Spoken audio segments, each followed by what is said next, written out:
बिस्मिल्लाहिर्रहमानिर्रहीम।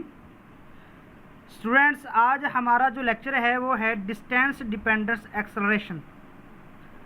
इससे पहले हमने एक्सेलरेशन की जो डिपेंडेंस है वो पढ़ी थी। एक पढ़ा हमने टाइम डिपेंडेंट एक्सेलरेशन, फिर हमने पढ़ा था वेलोसिटी डिपेंडेंस एक्सेलरेशन, और आज जो हमने पढ़ना है वो है डिस्टेंस डिपेंडेंस एक्सेलरेशन। तो ये डिस्टेंस डिपेंडेंस एक्सेलरेशन क्या होता है कि ये वो एक्सेलरेशन होता है किसी भी ऑब्जेक्ट का जो डिस्टेंस पे डिपेंड करता है। अगर किसी बॉडी का एक्सेलरेशन डिस्टेंस पे डिपेंड करता है तो हम उस एक्सेलरेशन को बोलते हैं टाइम डिपेंडेंस एक्सेलरेशन बोलते हैं। तो अगर हम इसको डिफाइन करें तो इस तरह डिफाइन कर सकते हैं कि तो बच्चे हम इसको डिफाइन कर सकते हैं, if acceleration of a body depend upon distance is called distance dependence acceleration. तो ज़रा हम अगर इसको ड्राइव करें तो ड्राइव करने के लिए मैं इसको सपोज करता हूँ। अब अगर हम इसकी डेरिवेशन निकालें तो डेरिवेशन में स्टूडेंट्स हमने दो चीज़ें फाइंड करनी है, एक वेलोसिटी और टाइम।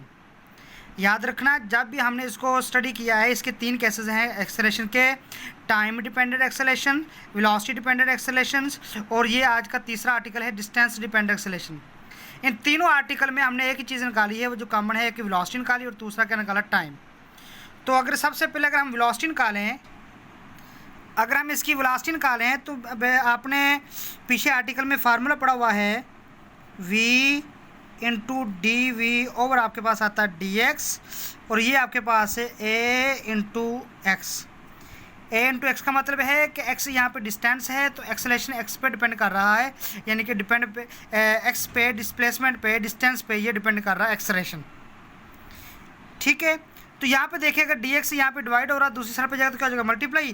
तो आपके पास आ जाएगा v into d v is equal to a into x into आपके पास क्या आ गया, डी एक्स।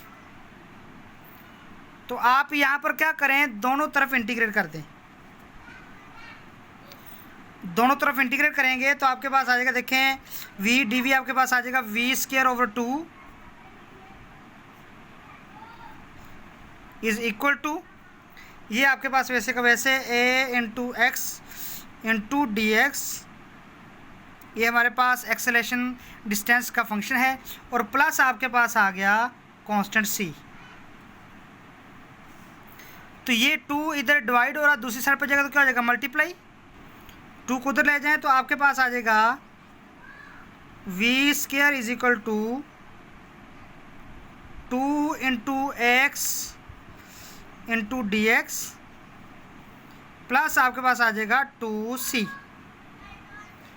ठीक है, तो यहाँ पे ज़रा देखिएगा, आपके पास यहाँ से आ जाएगा, अगर v निकालें तो v बेटा आपके पास आ जाएगा, दोनों तरफ अंडर ले लें तो आपके पास आ जाएगा integration 2 into x into d x plus आपके पास आता है 2c, इस सारे का क्या आ जाएगा, अंडर रूट।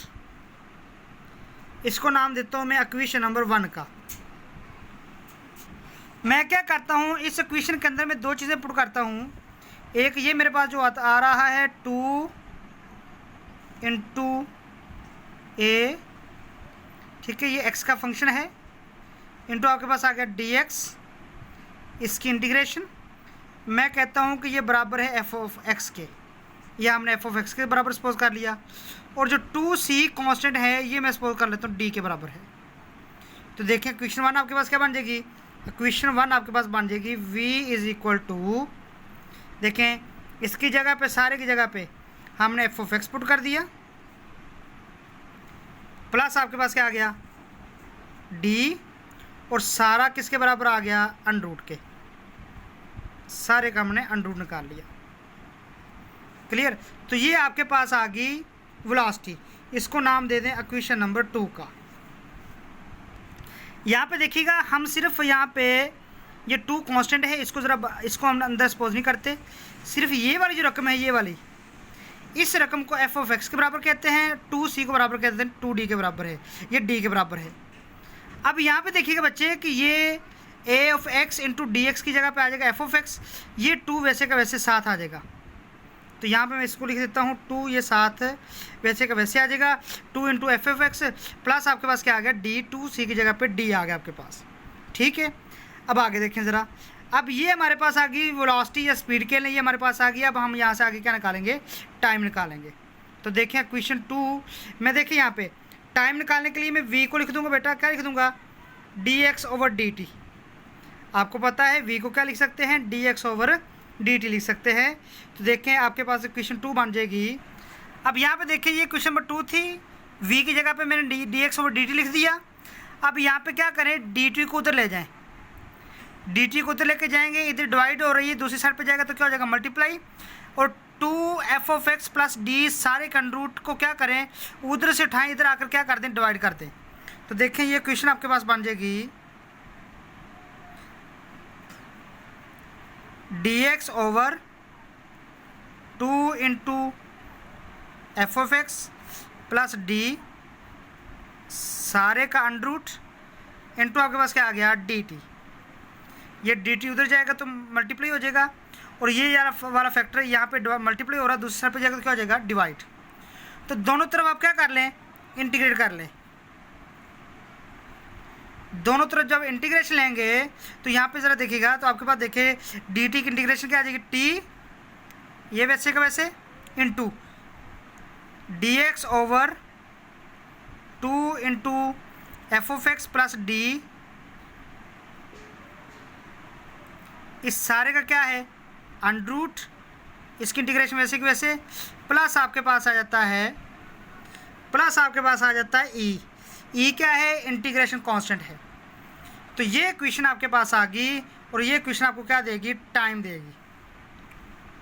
तो अगर किसी जगह पर एक्सेलरेशन जो है वो एक्स पे डिपेंड कर रहा है, डिस्टेंस पे डिपेंड कर रहा है, तो वहाँ पे टाइम का निकालने का फार्मूला ये वाला है, और स्पीड निकालने का फार्मूला ये वाला है। तो इस तरह हमारा ये वाला आर्टिकल क्या होगा, मुकम्मल। इसके बाद एक एग्जांपल आ रही है, वो एग्जांपल आप लोगों ने खुद करनी है, और ये एग्जांपल है ये वाली एग्जांपल ये वाली है। एग्जांपल है पेज नंबर 156 है बुक का। तो इसका देखें लिखा हुआ है, discuss the motion of a particle moving a straight line with an acceleration x cube. यहाँ पे देखें जो एक्सेलरेशन दिया हुआ है वो एक्स क्यूब के फॉर्म में दिया हुआ है। एक्स क्यूब क्या है, डिस्टेंस है। इसका मतलब ये है कि यहाँ पे एक्सेलरेशन क्या है, वो एक्स पे डिपेंड कर रहा है। ठीक है, आगे उन्होंने लिखा हुआ है where x is a distance of a particle from point A fix point to point O on the line if it starts at time t is equal to 0। अगर वो time t is equal to 0 time से वो start करता है from a point x is equal to c, तो वो point x तक जाता है जहाँ तक उसकी x को नाम दिया हुआ है, x इज इक्वल टू किसके बराबर है, c के बराबर है। उसकी वेलोसिटी कितनी है, c स्क्वायर ओवर 2 का अंडरूट। तो बेटा ये वाली जो डायग्राम है ये आप लोगों ने खुद सॉल्व करनी है, इसको अच्छे तरीके से समझना है, और ये आर्टिकल आपने, ये एग्जाम्पल आपने खुद करनी है। अगर कोई पॉइंट समझ में नहीं आता तो वो आपने मुझसे पूछ लेना है।